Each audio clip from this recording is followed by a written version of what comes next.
नमस्कार, मैं हूं बबीता चौधरी और एक बार फिर से आप सभी का स्वागत है हमारे यूट्यूब चैनल पे। आज हम बात करेंगे कि आरबीआई ने जो नई गाइडलाइन जारी की है ईएमआई को भरने को लेकर, तो उसी के बारे में इस वीडियो में डिटेल से हम बात करेंगे कि किस तरह से आपका पेनल्टी चार्ज रहेगा, क्या आपको डिफॉल्ट चार्ज रहेगा, पूरी जो आपकी पेमेंट होती है उस पर आपका डिफॉल्ट चार्ज न रखें, आपकी सिर्फ 1 महीने की किस्त पे डिफॉल्ट चार्ज लगेगा। तो इस वीडियो में डिटेल से हम इसके बारे में जानेंगे, तो वीडियो पे अंत तक बने रहें, बीच में स्किप ना करें ताकि पूरी बात आपको आसानी से समझ में आ जाए।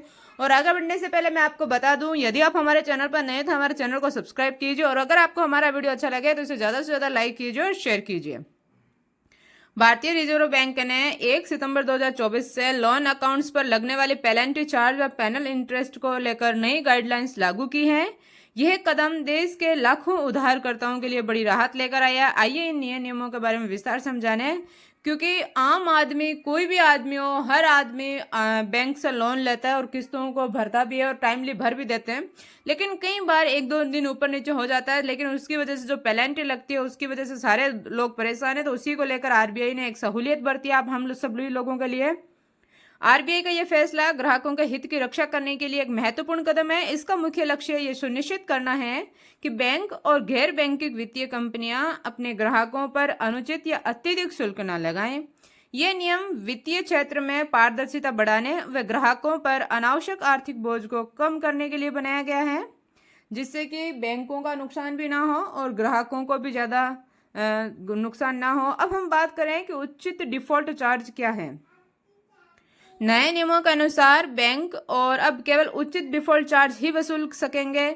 इसका मतलब यह है कि अगर कोई ग्राहक लोन की किस्त चुकाने में देरी करता है या चूक जाता है तो उस पर केवल चुकी गई राशि पर ही चार्ज लगाया जाएगा। ये एक बड़ा बदलाव है, क्योंकि पहले कई बार बैंकें पूरे लोन राशि पर पेनल्टी चार्ज लगाते थे, जिससे कि ग्राहक को भारी नुकसान पड़ता था।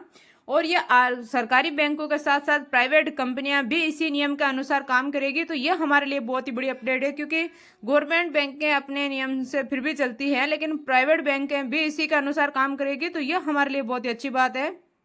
अब हम बात करें कि नई पेनल्टी सीमाएं क्या होगी, तो आरबीआई ने स्पष्ट किया है कि पेनल्टी चार्ज की गणना अब केवल बकाया राशि पर की जाएगी।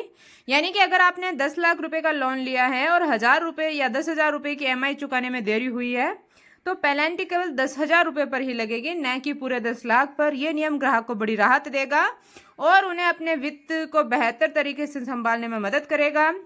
जानबूझकर डिफॉल्ट करने वालों के लिए कड़े कदम। हालांकि नए नियम ईमानदार ग्राहकों के लिए राहत लेकर आए हैं, लेकिन जो लोग जानबूझकर लोन का भुगतान नहीं करते हैं या उनकी इच्छा ये होती है कि लोन ले जाएंगे और वापस देंगे नहीं, जमा नहीं कराएंगे, लोन को खा जाएंगे, तो उनके लिए ये नियम लागू नहीं होता है, उनके लिए छूट नहीं है। भारतीय बैंक संघ व राष्ट्रीय ई गवर्नेंस सेवा लिमिटेड मिलकर एक ऐसी प्रणाली विकसित कर रहे हैं जिससे जानबूझकर डिफॉल्ट करने वालों की पहचान जल्द ही की जा सकेगी और उनके खिलाफ कड़ी से कड़ी कार्यवाही की जाएगी। और करना भी चाहिए, क्योंकि जब आपको आर्थिक स्थिति में आप परेशान थे, आपको पैसों की जरूरत थी, तब बैंक ने आपकी हेल्प की और अब उनका पैसा आप खाना चाह रहे हैं, तो यह बहुत ही गलत बात है।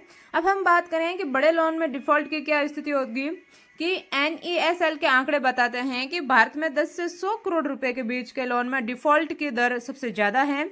ये एक चिंताजनक स्थिति है जो दिखती है कि बड़े कर्जदार अक्सर अपने दायित्वों को पूरा करने में लापरवाही बरतते हैं। नए नियम इस समस्या से निपटने में भी मदद करेंगे, क्योंकि अब बैंकों को डिफॉल्टर घोषित करने व कानूनी कार्यवाही शुरू करने में कम समय लगेगा। अब हम बात करें कि लोन लेने वाले ग्राहकों के लिए महत्वपूर्ण सुझाव क्या है, कि समय पर ईएमआई का भुगतान करें। यह सबसे महत्वपूर्ण नियम है कि समय रहते आप अपने ईएमआई का भुगतान करें। फिर भी अगर बाई चांस, क्योंकि आप रूटीन में आप समय पे ईएमआई भर रहे हैं, आप अपनी किस्त का रूटीन पे समय पे आप कर रहे हैं, कभी कभार आपसे 1-2 दिन ऊपर नीचे हो जाता है, तो वहां आपकी एक किस्त पे पेनल्टी लगेगी। लेकिन लगातार आप ईएमआई टाइम पे नहीं भर रहे हैं, तो वहां आप डिफॉल्टर घोषित कर दिए जाएंगे, वहां पर आपके साथ अलग कार्यवाही की जाएगी। अब हम बात करें कि वित्तीय कठिनाई होने पर तुरंत बैंकों से संपर्क करें। अगर किसी महीने में आपको लगता है कि आप ईएमआई नहीं चुका पाएंगे, तो तुरंत अपने बैंक से बात करें। कई बार बैंक ईएमआई के पुनर्निर्धारण या छूट देने के लिए तैयार हो जाते हैं। अब हम बात करें कि लोन अनुबंध की सभी शर्तों को अच्छी तरह से समझें। लोन लेते समय सभी नियम व शर्तें ध्यान से पढ़ें। अगर कोई बात समझ में नहीं आती है तो बैंक अधिकारी से पूछें। ज़रूरत है ज़्यादा लोन ना लें, यानी कि जितनी आपकी आय है आप पे कर सकते हैं किस्त, उतना ही लोन लें, उससे ज़्यादा ना लें। अपनी आय और खर्च का सही आंकलन करके ही लोन लें। ज़्यादा लोन लेने से भविष्य में चुकाने की परेशानी हो सकती है। अब हम बात करें कि नए नियमों का आपके लोन पे क्या प्रभाव पड़ेगा, तो ग्राहकों पर कम वित्तीय बोझ होगा। अब ग्राहकों को अनावश्यक व अत्यधिक पेनल्टी चार्ज का सामना नहीं करना पड़ेगा, जिससे उनका वित्तीय बोझ कम होगा। बैंकिंग प्रणाली में पारदर्शिता। नए नियम बैंकों व प्राइवेट कंपनियों को अधिक पारदर्शी तरीके से काम करने के लिए प्रोत्साहित करेंगे। बेहतर ग्राहक सेवा। बैंक और वित्तीय संस्थान अब ग्राहकों की समस्याओं को अधिक गंभीरता से लेंगे और उनके समाधान के लिए बेहतर तरीके अपनाएंगे। वित्तीय साक्षरता में वृद्धि। इन नियमों के कारण लोग अपने वित्तीय फैसले के आधार पर अधिक जागरूक होंगे और बेहतर निर्णय लेंगे। अब हम बात करें कि आर्थिक विकास में मदद। जब लोगों पर अनावश्यक वित्तीय बोझ कम होगा तो वे अपनी आय का बेहतर उपयोग न कर सकेंगे, जो अर्थव्यवस्था के लिए भी फायदेमंद होगा। तो आप आर्थिक रूप से मजबूत होंगे तो हमारा देश भी आर्थिक रूप से मजबूत होगा।